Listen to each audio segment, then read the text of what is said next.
theory of. Oh, can you restart for a minute? Yes, okay.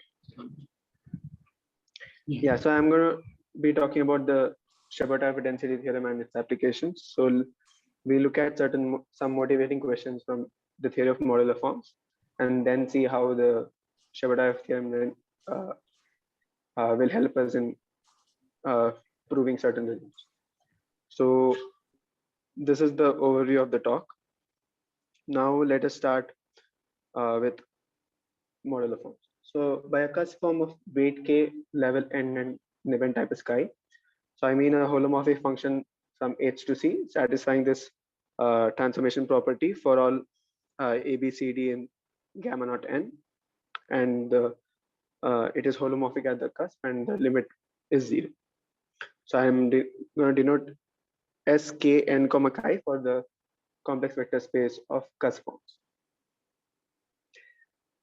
So we also know that for a cusp form f, it has a Fourier series expansion of this form. So it is summation n from 1 to infinity af and q power. And these Fourier coefficients, they are important for in the study of modular forms, like for example, say multiplicity one theorems and all. So we are going to ask some question regarding these Fourier coefficients. So before that, let us see an example of a cusp form. So the Ramanujan delta function. So it is the unique cusp form of weight 12 and level n. So it is given by this product q times 1 minus q power n to the power of 24. Now this can be written down as this summation q series, where tau n is the Ramanujan tau function. And these Fourier coefficients of the Ramanujan delta function, they are also important, and there's some. So the one of the famous conjectures is the Lamers conjecture, which says that the tau n's are non-zero for all n. So now let us come to the conjectures given by Ramanujan on these tau functions. So in his 1916 paper, so he conjectured that tau n is multiplicative, that is tau mn is tau m times tau n, where m and n, they have GCD1.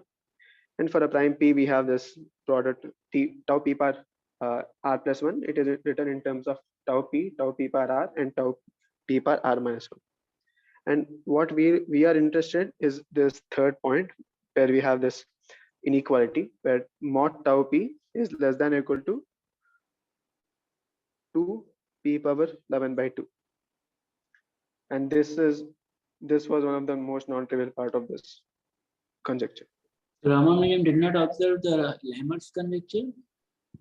No, I don't think so. Okay. I don't know. Yeah. So yeah, and these properties, they in general hold for what are called as Hecke eigenforms. So they are certain eigenfunctions for the Hecke operators. So I'm not going to define those things, but okay, yeah, I'm actually going to say a bit of. So let f, so take a cusp form f and assume it is a Hecke eigenform. So that is, it is a common eigenfunction for the Hecke operators Tp and Up. And we also want the first Fourier coefficient to be 1. So Deligne proved it for weight greater than or equal to 2, and Deligne said they proved it for weight 1. They proved that the pth Fourier coefficient, it satisfies this property, the inequality which Ramanujan conjectured for his tau function. So one thing is that we can ask when is this inequality a strict inequality? So when does this mod AFP strictly less than 2 power k minus 1 by 2?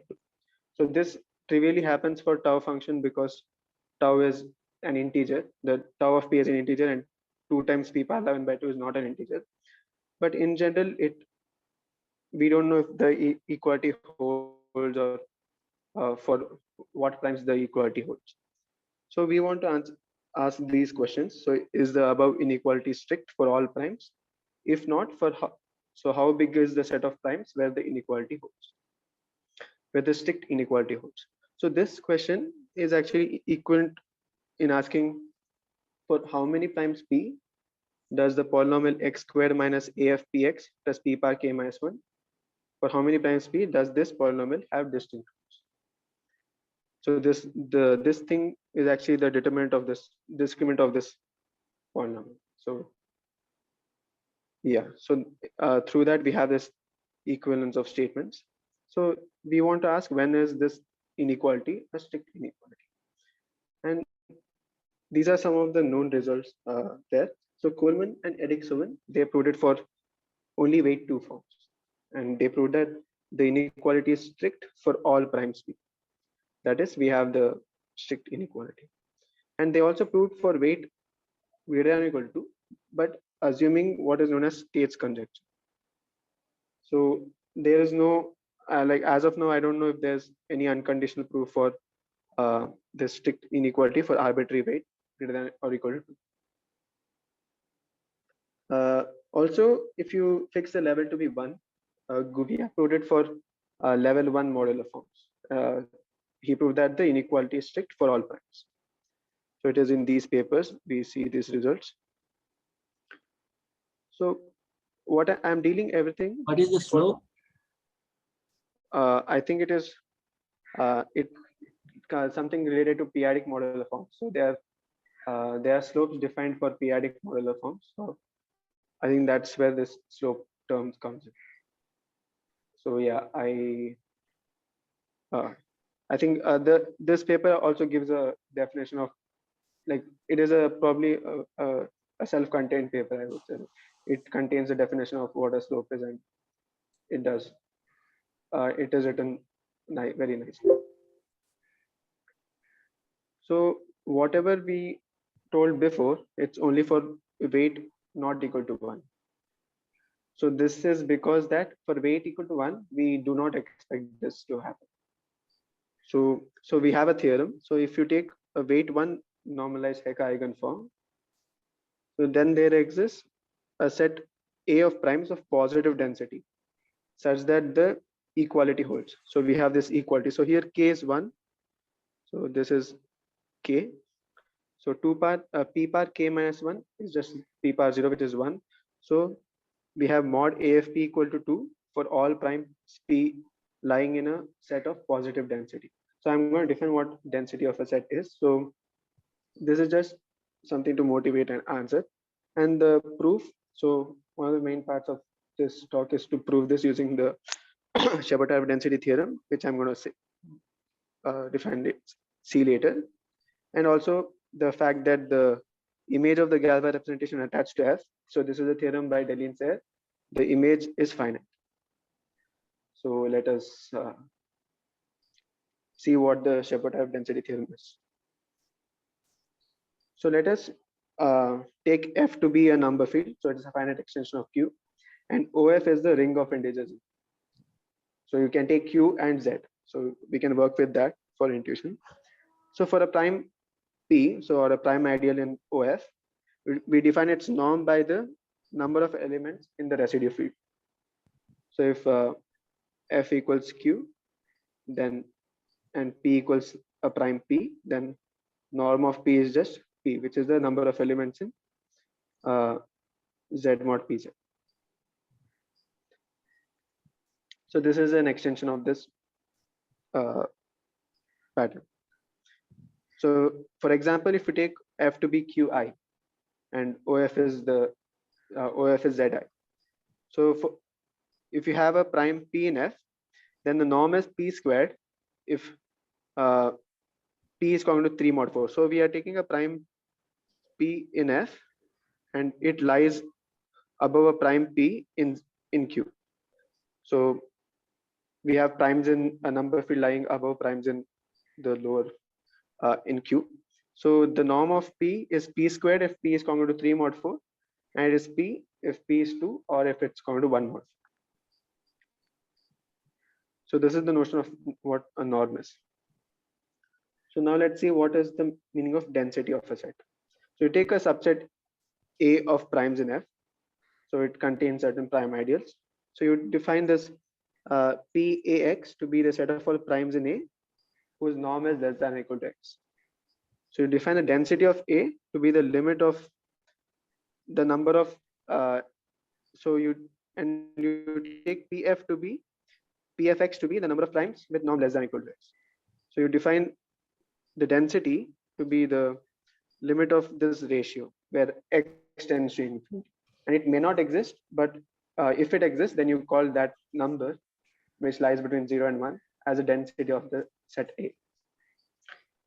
So one clearly you can see that a finite set of primes, it has 0 density, and the set of primes P in Z, which is common to 1 mod 4, it has density half. So this is a part of this theorem in primes in AP.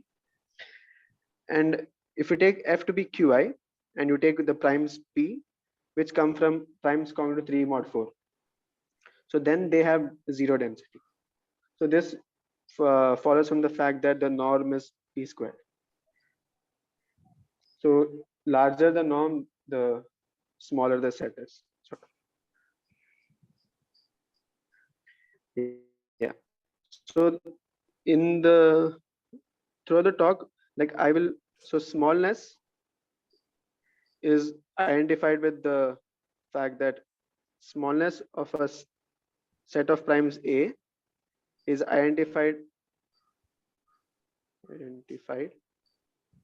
with density of A being 0. So the notion of smallness of a set A, it means that the density of the set A is 0.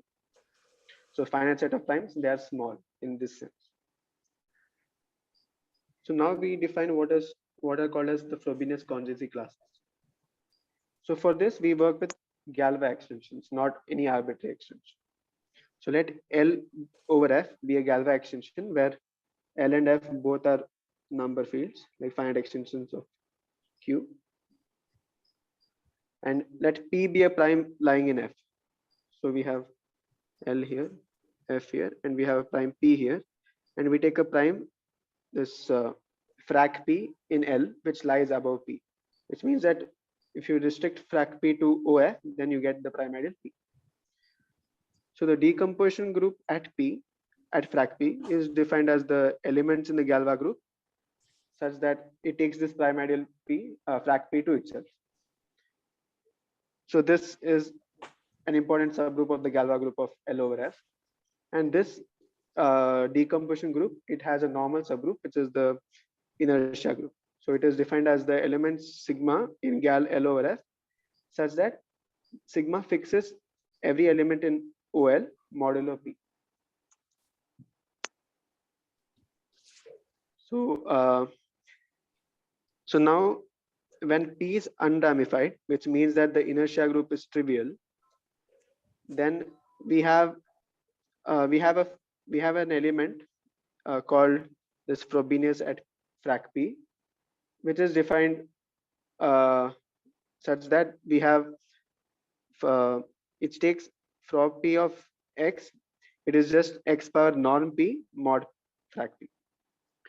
So in a way, it is like sending x to x power P modulo, so in FP. Okay, so the picture here is just that. So in this case, dP will be isomorphic. The decomposition group will be isomorphic to some Galva group of say L prime over FQ. So some Galva group of an extension of finite fields. So we have this Frobenius element here. So we take this the pre-image of this Frobenius element is what I have defined here. So that is what so by this we call, so this is called as the Frobenius element at frac P. So with these frac P's, they vary over L. So we want to, so when they vary over all, say we take 2 primes, then we see that, so if P and P prime lie above P, then the Frobenius elements, they are conjugates of each other. They are conjugates of conjugate to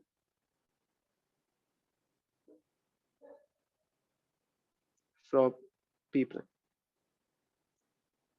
So using this fact, so if you take the set of all Frobenius elements where frac P lies over small p, so this set becomes a conjugacy class in the Galva group L over F. So this is called as the Frobenius conjugacy class at P. Now we only denote it by P here because frac P is varying. So many times I just write frop P instead of mentioning where in which Galva group we are taking the Frobenius conjugacy. So these elements play an important role in the Chebotarev density theorem. So for example, let us calculate the Frobenius elements in these extensions. So let F be Q. So this is the base field, and take Qi to be the extension of F.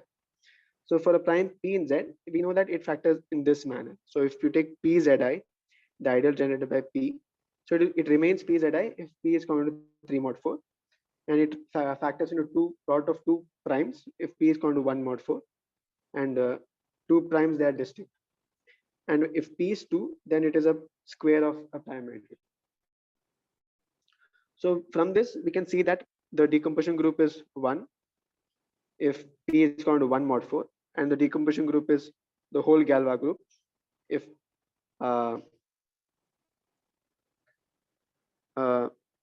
yeah. So by this, whole Galva group is just 2 elements.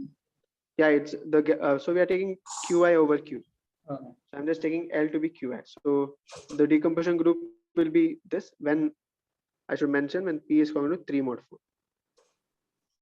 So due to this, we have so also I'm considering something called as an undiminified prime. So P is undiminified in L. So that is the inertia group should be trivial. So I'm considering those primes. So here they remain trivial for these primes, and for P equal to 2, the inertia group at 2 is not 1. So it is actually the whole Galva group in this case. So we can calculate the Frobenius at these primes P. So if P is equal to 1 mod 4, we get it to be the trivial element in the Galva group.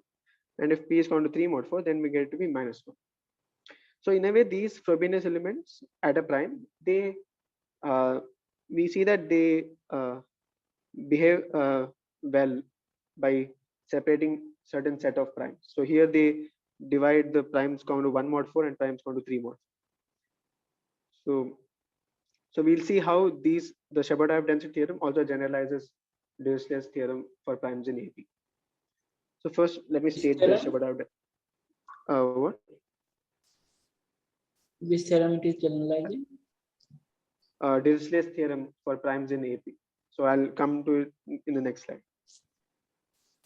So first, let me state the Chebotarev density theorem. So let L over F be a finite Galva extension. So I'm taking finite Galva extensions now. Later I'll come to the infinite case. And G be the Galva group of this L over F. And let C be a set which is stable under conjugation. So that is it. It is a union of conjugacy classes. So that is for any C in capital C and G in G. GC G inverse, it belongs to C. So then the set of primes such that the Frobenius at these primes, it is a subset of C. This has density. So this is a set of primes. So we can talk about its density. So the density is the number of elements in the set C by the number of elements in the Galva group. So now let us see an example of Dirichlet's theorem. So let F be Q and let L be the mth primitive root, like Q zeta m, where zeta m is the primitive mth root of unity. So this is the m cyclotomic extension. So we have this isomorphism between this Galva group of L over F to Z mod mz cross. So via this map phi, which takes sigma zeta n to zeta n phi sigma. So phi takes sigma to phi sigma, where phi sigma is defined as this number, which is unique modulo m. So since the Galva group is abelian, any conjugacy class is a singleton element. So take also the Frobenius conjugacy class frop P, as this is a conjugacy class in Gal L over F, this is just an element in this case. And this element actually maps to P mod M under this map phi. So under phi, it maps the Frobenius element at P to P mod M. So P mod M is the element in Z mod MZ. So this is for primes P not dividing M. So because in this case, these are the primes which are undamnified in this extension L over F, for which the inertia group is trivial. So now, so in this case, so by the Chebotarev density theorem, so in this case, our C is just the singleton A mod M. So we have the Frobenius at P. So Frobenius at P equal to A mod M implies, so we are know that we are taking these two as same. So we are so the Chebotarev density theorem is for this, but we take an element here and see it as an element in Z mod MZ cross. So the Frobenius element in Gal L over F is of the form P mod M. So the set of all P mod M, which is equal to A mod, that is the set of all primes such that which is congruent to A mod M. This has density 1 over phi of M, where phi of M is the Euler-Torsion function, which is also the number of elements of this Z mod MZ. Z mod MZ cross. So the Dirichlet's theorem, which says that there is infinitely many primes in a given AP. So this Dirichlet's theorem follows from the Chebotarev density theorem. Because if the density is positive, then there should obviously be infinitely many, because finite sets have zero density. So now let us come to the modular forms of weight 1. So we stated that this thing. So we are going to prove this result. So we are going to prove this result using the Chebotarev density theorem, that we have a positive density of primes such that the equality holds. Mod AFP equals to.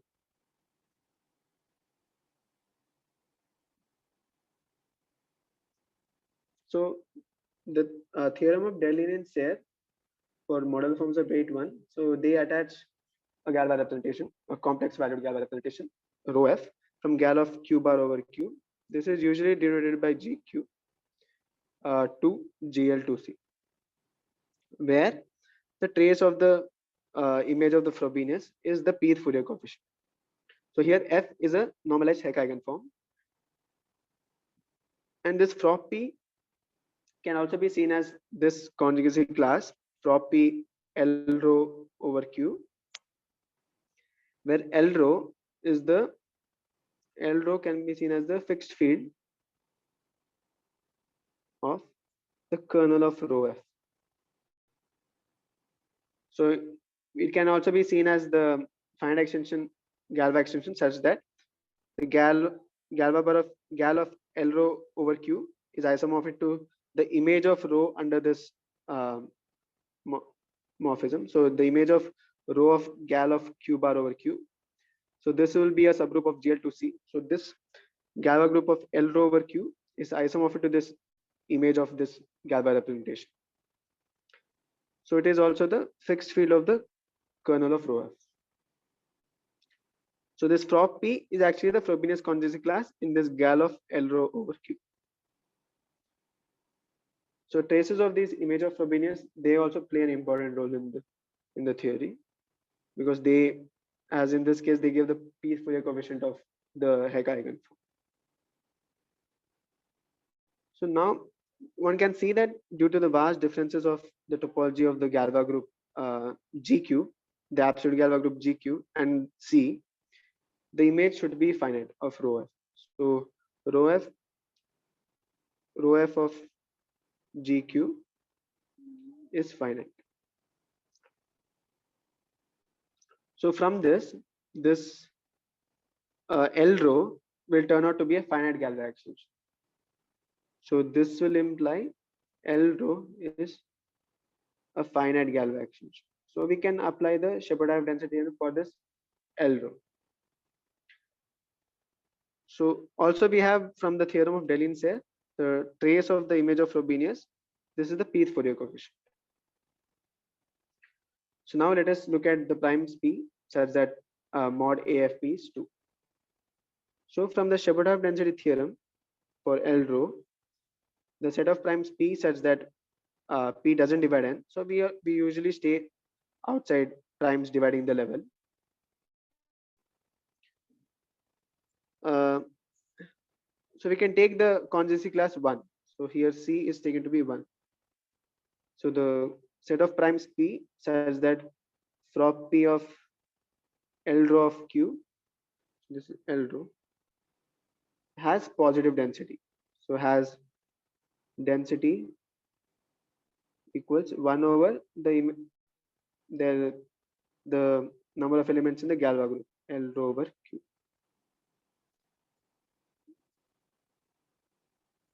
So it has positive density mainly. And for these primes, the image of the Frobenius at the conjugacy class is just the singleton 1. So the trace of this Frobenius, so this is just equal to 1. So rho f of 1, as rho f is a, so it should be 1 in GL and GL2C. So the trace of this identity is 2. So this can be concluded as saying that the set of, so given a normalized Hecke eigenform of weight 1, there is a positive density of primes P such that the pth Fourier coefficient, modulus of the pth Fourier coefficient is 2. So, but this is not expected for model forms for weight greater than 1 because of this unconditional result by Coleman and Erickson. So we want the strict inequality for weight greater than or equal to 2, but for weight equal to 1, we do not expect it as we do not have it.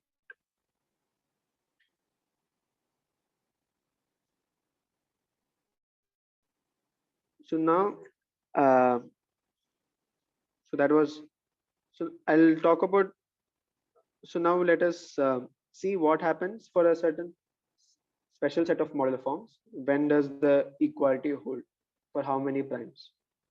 So I'll make the question more precise later on. So before that, we'll see certain generalizations of the Chebotarev density here. So instead of, so we only dealt with finite Galva extensions in the previous statement of the Chebotarev density theorem. Now let us go to the infinite case or arbitrary case. So we just take L over F to be a Galva extension of number fields, and we have this isomorphism of this Galva group to this projective limit of the finite Galva. So this is the usual isomorphism which takes sigma to the restriction of sigma to all finite extensions, sub extensions. So where E over F is finite Galva. So this map gives an isomorphism. So this will give this isomorphism. So the right hand side projective limit. So it is part of this. It's a closed subgroup of this product, and this product is compact because where this Galva groups, the finite Galva groups, they have the discrete topology. So this Galva group itself is a compact topological group under this profinite topology. So hence, by theorem of Haar, there is a unique Haar measure mu, such that the measure of the whole group is 1. So it's a unique normalized Haar measure. And if L is a finite Galva extension, then mu is nothing but the counting measure, the usual counting measure.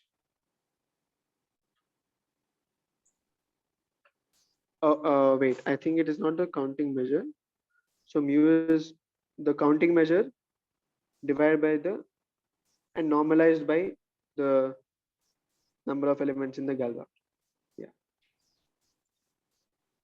What it is measuring exactly? This is measuring the number of elements in the Galva. So you should take the finite. What do you mean by mu? This is just over Q is equal to 1. What? Hello. The second line, second last line. Mu Yeah, Galva this. over Q is equal to 1. What does it mean?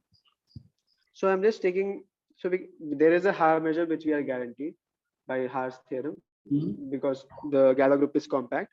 So we can normalize it in the sense that we can divide it, we can take the measure mu such that the measure of the whole group, Galva group is 1.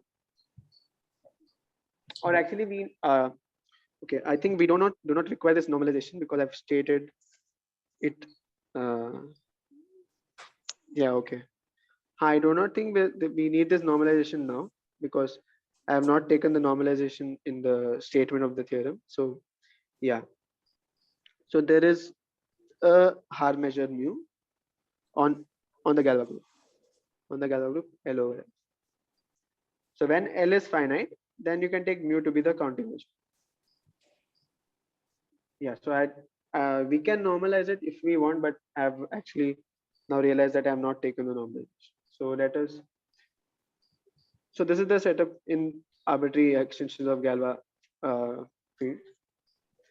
So we have this extension which is present in Sayre's book on abelian L-adic representations and elliptic curves. So this deals. So you take a Galva extension of L over F such that you want the primes P where L is where P is undamified in L to be finite. So this is just saying that the inertia group at P is trivial. So you want these primes to be finite. So these are called bad primes usually. So yeah, and take this Galva group G, the Galva group of L over K denoted by G. Then the theorem states that the density of primes P, which doesn't lie in this, so I call this set as S. So I denote this by SL, is defined like this. So I want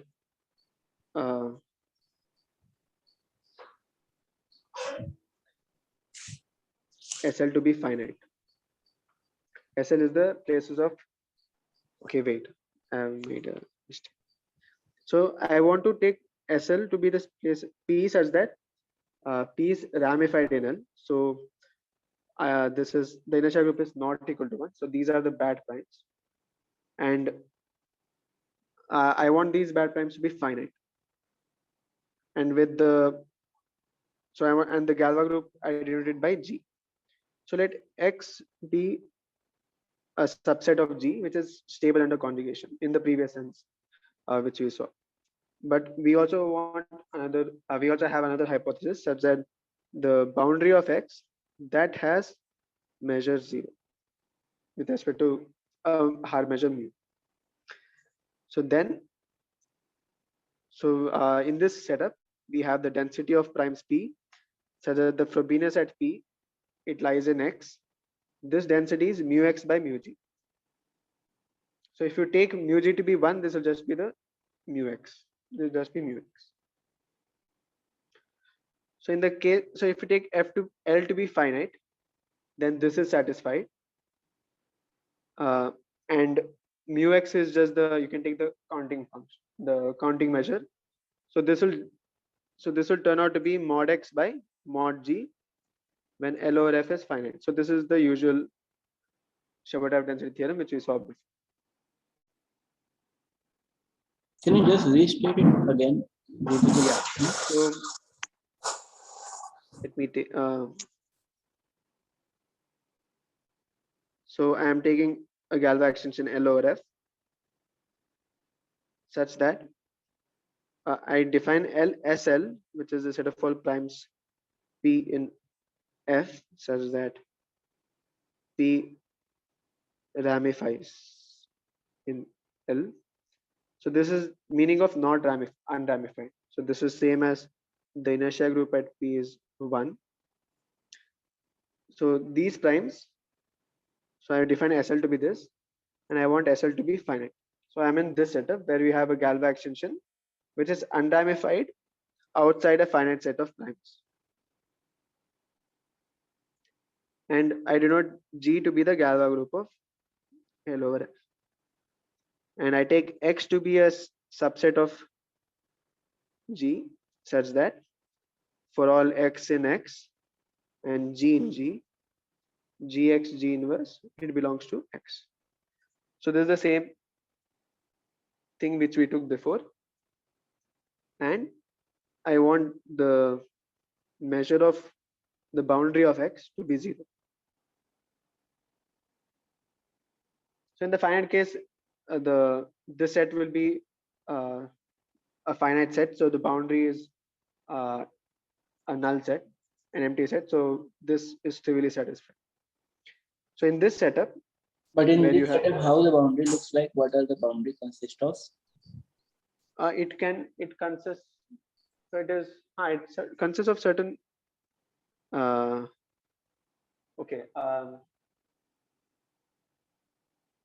Okay. I don't know what it consists. So like you can take.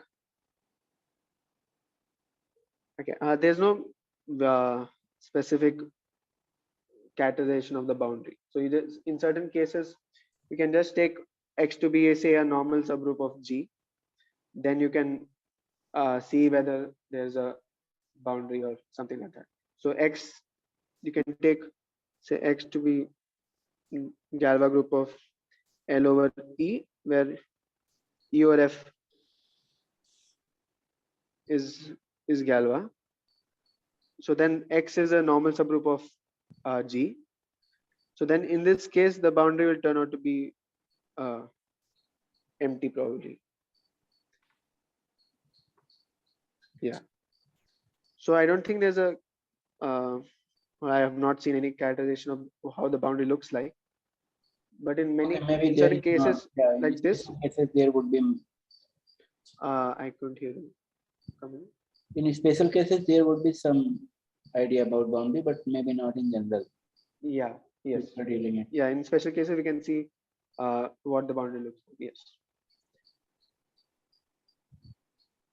So now I'll talk about applications of this. I might be giving. If this kind of theorem applies to the absolute Galva group?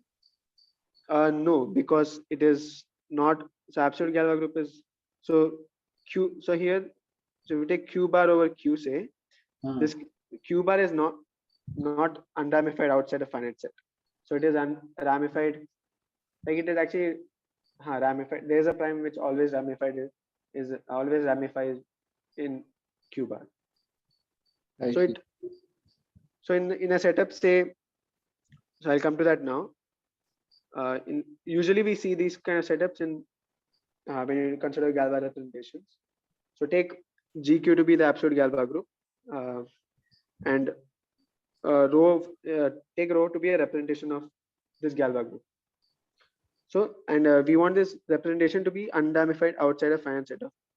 So this just means that this rho, the kernel of rho, which we took L rho, this satisfies this hypothesis that L rho of F is unramified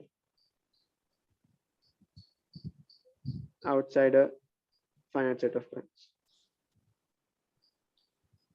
in this setup. So usually, and these kind of representations which are unramified outside a finite set, they arise in say via elliptic curves, via modular forms, etc. So these are well studied. So also we, to get a nice result, nice application, we take the image of rho to be open in GL and QL. So this happens, say, when you take a Galva representation attached to a non-CM elliptic curve or a non-CM modular form. So I'm now going to focus on non-CM modular forms because that is what I've been doing, focusing on applications to modular forms. So before that, let us see some general. Move about a little bit. Yeah, that's all. Yeah. What? Okay. Go ahead. Yeah, this is continued in the next. So this is the setup. So I'm taking an image. Galva representation with open image and unramified outside a finite set of points. So since rho has open image, the Sayre actually in this paper, some applications of the Chebotarev density theorem, he proved that for any polynomial h x comma y, this set y, which is the set of all elements in the image of the Galva representation, such that so when you take x to be the trace of s and y to be the determinant of s, so you note that these x and y, they are invariant under conjugation, because the trace and determinant, they are invariant under conjugation. So then, so h, you take these evaluations, this should be 0. So this subset of this image of the Galva group is conjugation invariant and has 0 Harmonic. So this is proved in Sayre. So this is usually seen as this is sort of like the 0 level set of a polynomial. So say a hypersurface, and usually the hypersurface, they have 0 in many cases. So then I take x, define x to be the inverse image of y.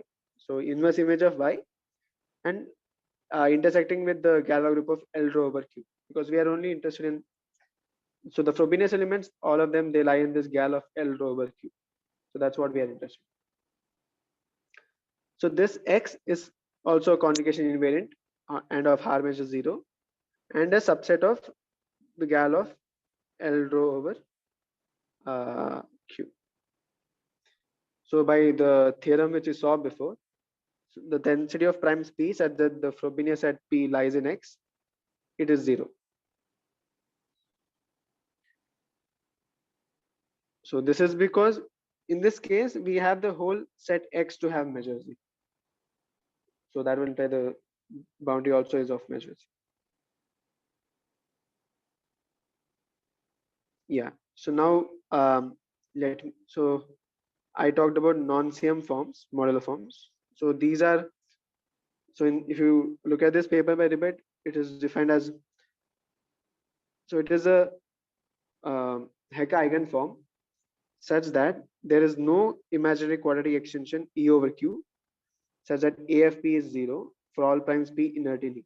So this is a special set of modular forms, and Sayre proved that the image of yeah, so it's a theorem of Delhi which attaches a Galva representation to a Hecke eigenform. So in particular, we have this for F.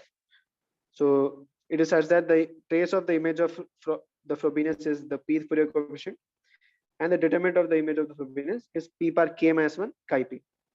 So here chi is the Nebentypus, k is the weight, and this happens for all primes p away from the level. And from the statement, it doesn't look like involving modular forms, right? From the statement of Watson? From that second paragraph, by theorem of Belin. Yeah. There is no modular forms. I'm attaching, so given this F, I'm attached, so the Delhi's theorem says that there's a representation rho F such that the trace of the image is the p Fourier coefficient, and determinant of the image of the Frobenius is p par k minus 1 chi p.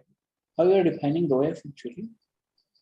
Rho F, oh, that I don't know. I think it is difficult to say. So you haven't mentioned in your slide anywhere? No, I have not mentioned.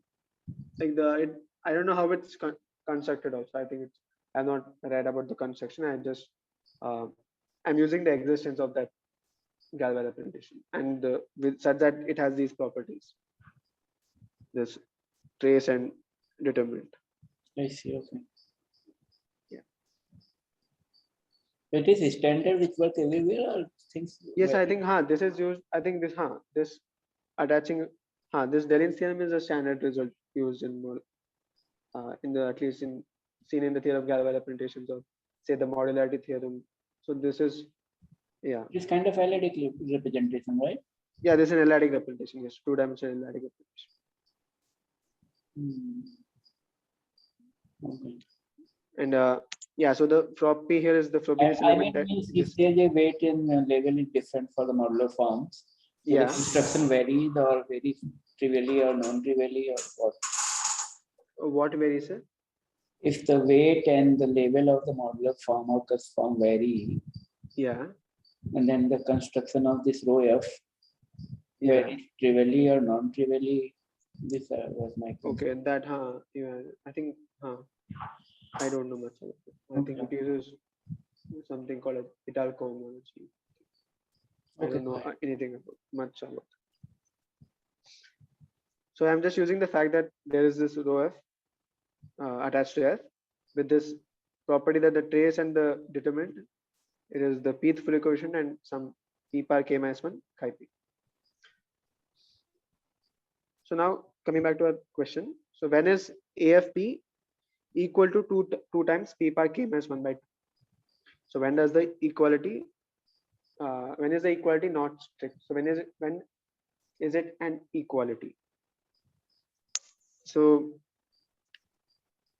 whether this equality, if it holds, this means that the characteristic polynomial of rho from p, it has a double root. So this just means that the discriminant is 0. So and the discriminant is given by the trace squared minus 4 times the determinant. So this will just imply that if p is such that mod AFP is equal to 2 par p k minus 1 by 2, and this implies the frop p belongs to y. So y is the thing which we constructed here, where okay, I think I've shared it in the next slide. So if the equality holds, then the trace and the determinant, they satisfy this polynomial. So here h can be taken as x squared minus 4y. So for this polynomial, we take, so what we saw here, I'm just doing this thing for this non-CM modular forms. So for rho f.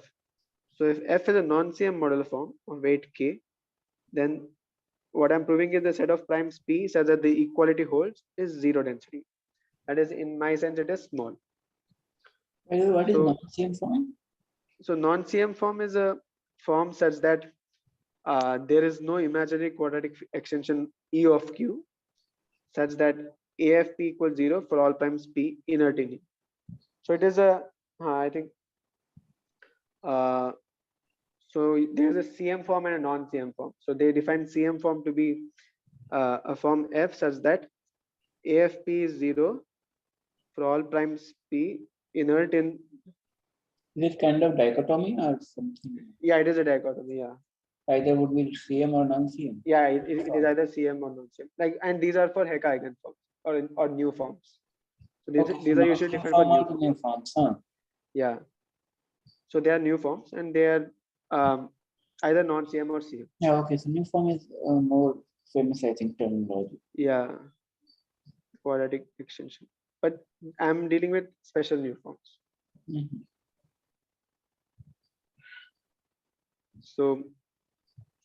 So for these new forms, the equality holds. The places where the equality holds, they are of density 0. So this will just follow from what we have done before now. So rho f has open image in GL to QL. So this is a theorem of proportion in SER. And rho f factors through this, say L rho over Q. This is unramified at primes P, not dividing NL. And also you take X to be this set of elements in the Galva group such that the trace of the image, so it satisfies, so you take the polynomial hx comma y to be x squared minus 4y. So this is what we have constructed here, but I think here I've taken to be y. So let me take this as also y. So x is then x, I'm defining it to be the inverse image of y. So rho f inverse of y intersecting with the Galva group. Yeah. Oh, I think this is the same thing. Yeah, I'm taking x to be this set surface. So I'm in this setup where x is given by this and h is this polynomial.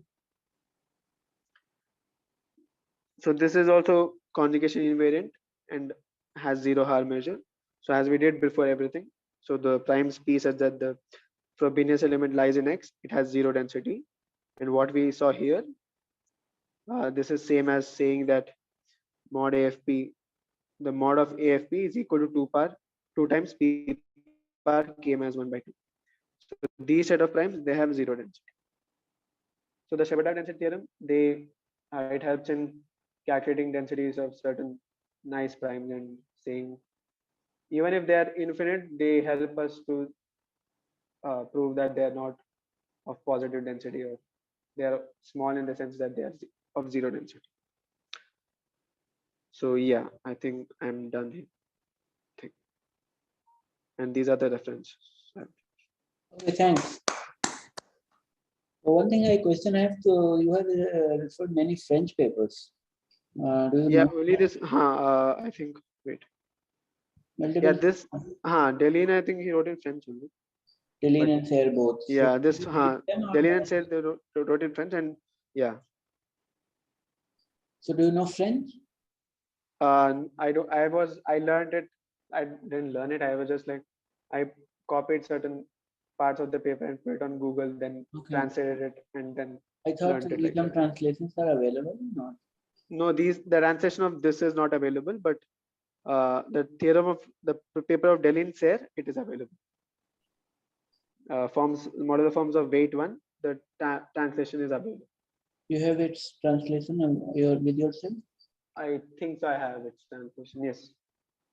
Okay, do send me sometime. Okay. Yeah. Okay. I Okay. should search it. We have no one else here to question. So Okay. thanks again for your time and presentation. Thank you for giving me this opportunity. Yeah. This was my first experience. Oh, great. Thank you. Enjoyed. Okay, then we will be closing the meeting. Yeah. Okay. Send me the slides. Okay. Yeah, I'll send you.